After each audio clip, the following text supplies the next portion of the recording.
नमस्कार दोस्तों, आप देख रहे हैं नमो भारत न्यूज़। मैं हूं अतुल शुक्ला और आज इस वीडियो में मैं बात करूंगा भारत के न्यायपालिका की। जहां दोस्तों वैसे तो कानून की देवी की आंखों पर पट्टी बंधी हुई होती है और अक्सर यह कहा जाता है कि कानून किसी देश, धर्म, जाति आदि विशेष के साथ भेदभाव नहीं करता। हो सकता है कानून किसी के साथ भेदभाव ना करता हो, लेकिन कानून के रखवाले, कोर्ट में बैठने वाले जज ही जब यह भेदभाव करने लग जाएं तो आप क्या कहेंगे। जी हाँ दोस्तों, लेकिन मैं इस वीडियो को शुरू करूं उससे पहले अगर आपने अब तक हमारे चैनल को सब्सक्राइब नहीं किया है तो जल्दी से उसे सब्सक्राइब कर लीजिए और साथ ही बेल आइकन भी दबा दीजिए ताकि आप तक देश दुनिया की तमाम बड़ी खबरें हमारे चैनल के माध्यम से पहुंचती रहें। इसके साथ ही आप कमेंट बॉक्स में नमो नमो लिखना ना भूलें।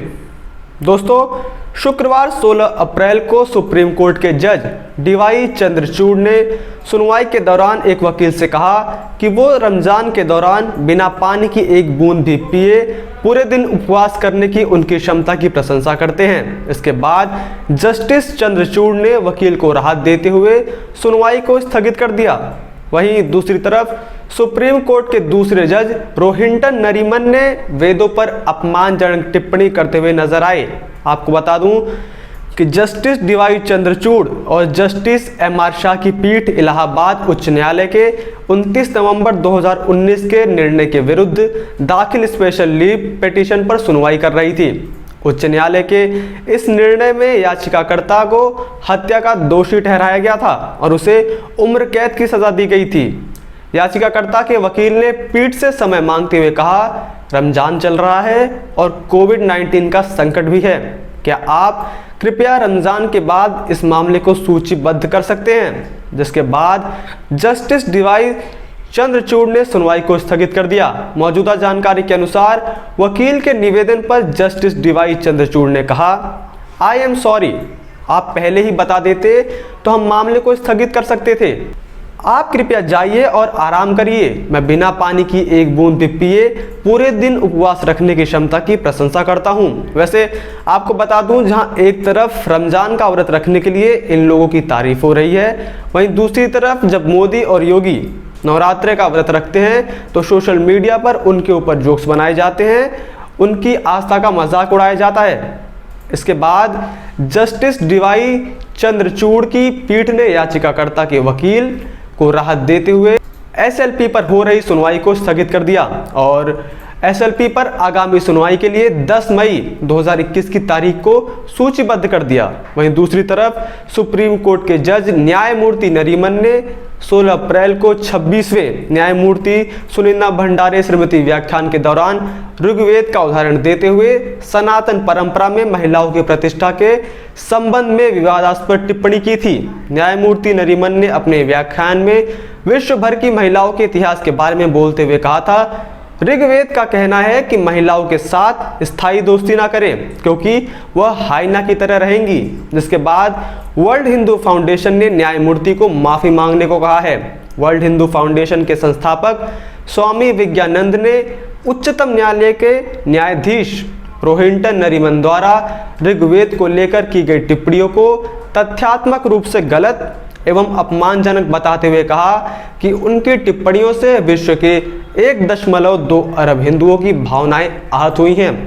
उन्होंने अपने विवादास्पद बयान वापस लेने के लिए कहा और इस पर माफी मांगने को भी कहा। वैसे आपकी जानकारी के लिए बताता चलूं कि सुप्रीम कोर्ट में इस समय पेंडिंग केसेस की संख्या 4 अप्रैल 2021 तक 67,279 के आंकड़े तक पहुंच गई है। वहीं पर एक जज रमजान की वजह से केसेस को स्थगित कर रहा है तो वहीं दूसरी तरफ एक जज हिंदुओं की भावनाओं को ठेस पहुंचाने वाले बयान दे रहा है, उन पर टिप्पणी कर रहा है। वहीं आपको एक बात याद दिलाता चलूं, जब रामलला जन्मभूमि के लिए कोर्ट में केस चल रहा था तब सुप्रीम कोर्ट में रामलला विराजमान की तरफ से जो वकील पेश हुए थे उनका नाम पराशरण है। बहस के समय वे 92 साल के थे जब पराशरण ने घंटे खड़े होकर बहस की थी। अदालत में जजों ने उनकी उम्र को देखते हुए उन्हें बैठकर बहस करने की सहूलियत दी, लेकिन पराशरण ने कहा था कि इंडियन बार की जो परंपरा है वह उसके हिसाब से ही चलेंगे। वहीं रोहिंटन नरीमन के बयान पर स्वामी विज्ञानंद ने कहा कि ऋग्वेद सहित वेदों को सही ढंग से समझने के लिए ऋषि पाणिनि के व्याकरण निरुक्त और प्रतिष्ठा का ज्ञान होना आवश्यक है। उन्होंने कहा कि वेद ऐसे ग्रंथ नहीं है जिनकी केवल शाब्दिक व्याख्या की जाए। वेदों को समझने के लिए वैदिक संस्कृति का ज्ञान होना अनिवार्य है और वैदिक संस्कृत आधुनिक संस्कृत से कई मायनों में भिन्न है। एक और बात समझनी बहुत आवश्यक है कि वेद तो केवल मंत्र संहिता है। वेदों की व्याख्या कम से कम 5 विषयों या ग्रंथों में होती है। पाणिनि व्याकरण, निंघुट, निर्कुट, प्रातिशाख्य एवं ब्रह्मांड की पूर्ण जानकारी के बिना संभव नहीं है। वैसे आपको एक रोचक तथ्य बता दूं दोस्तों कि स्वामी विज्ञानंद संन्यास आश्रम में प्रवेश करने से पहले भारतीय प्रौद्योगिकी संस्थान के प्रतिभाशाली छात्र रह चुके हैं। बाद में उन्होंने संस्कृत भाषा पर पीएचडी की तथा पाणिनि व्याकरण, वेदांग, पूर्वी दर्शन, ब्रह्मांड ग्रंथ और वैदिक संहिता पर अध्ययन, शोध और अध्यापन किया। इसके साथ ही उन्होंने न्यायमूर्ति नरीमन को संबोधित करते हुए कहा, मेरा यह मानना है कि वेदों और प्राचीन हिंदू ग्रंथों की व्याख्या करने की आप में अहड़ता नहीं है। अतः आपको गौड़ स्रोतों से प्राप्त जानकारी के आधार पर प्राचीन हिंदू ग्रंथों पर कोई भी टिप्पणी करने से बचना चाहिए। आप देश की न्यायपालिका में जिम्मेदार पद पर आसीन हैं। आपको इस देश के महान धर्म और संस्कृति के विराट वैभव से संबंधित कोई भी बात जिम्मेदारी के साथ करनी चाहिए। आपने अपनी गलत टिप्पणी के द्वारा विश्व के हिंदू धर्म के 1.2 अरब अनुयायियों की भावनाओं को गंभीर रूप से आहत किया है। दरअसल इस देश की विडंबना ही यही है। महंगे कॉलेजों से 4 किताब पढ़कर एक डिग्री क्या ले ली, यह लोग खुद को बहुत बुद्धिमान समझने लग जाते हैं और अपने आप को हिंदुओं की आस्था पर टिप्पणी करना अपना परम कर्तव्य बना लेते हैं। भारत में ज्यादा बौद्धिक कहे जाने वाले लोगों ने वेदों के अंग्रेजी अनुवाद को ही पढ़ा है, लेकिन इस अनुवाद और असली ग्रंथ में बहुत अंतर है। इसी वजह से ज्यादातर लोगों को उथला ज्ञान है। उन्होंने उम्मीद जताई कि न्यायमूर्ति नरीमन इन मुद्दे की गंभीरता को समझते हुए जल्द से जल्द ऋग्वेद के बारे में अपने भ्रामक शब्दों को वापस लेंगे। वहीं आपको बता दूं कि ये लोग जो कांग्रेस के समय में उनकी चाटुकारिता करके यहाँ तक तो पहुँच गए, इन्होंने ओहदा कमा लिया, नाम शोहरत कमा लिया, लेकिन इस सब के चक्कर में अपनी बुद्धि का नाश कर बैठे।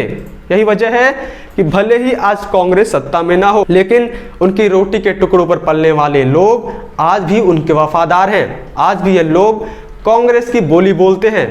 बाकी आपकी इस वीडियो पर क्या राय है, आप कमेंट बॉक्स में ज़रूर बताएं। इसके साथ ही अगर आपको यह वीडियो पसंद आई हो तो आप इसे लाइक कीजिए, अपने दोस्तों के साथ ज़्यादा से ज़्यादा शेयर कीजिए। बाकी देश दुनिया की तमाम बड़ी खबरों के से जुड़े रहने के लिए देखते रहिए नमो भारत न्यूज़। जय हिंद, जय भारत। को कमेंट बॉक्स में लिखकर हम तक ज़रूर पहुँचाइए।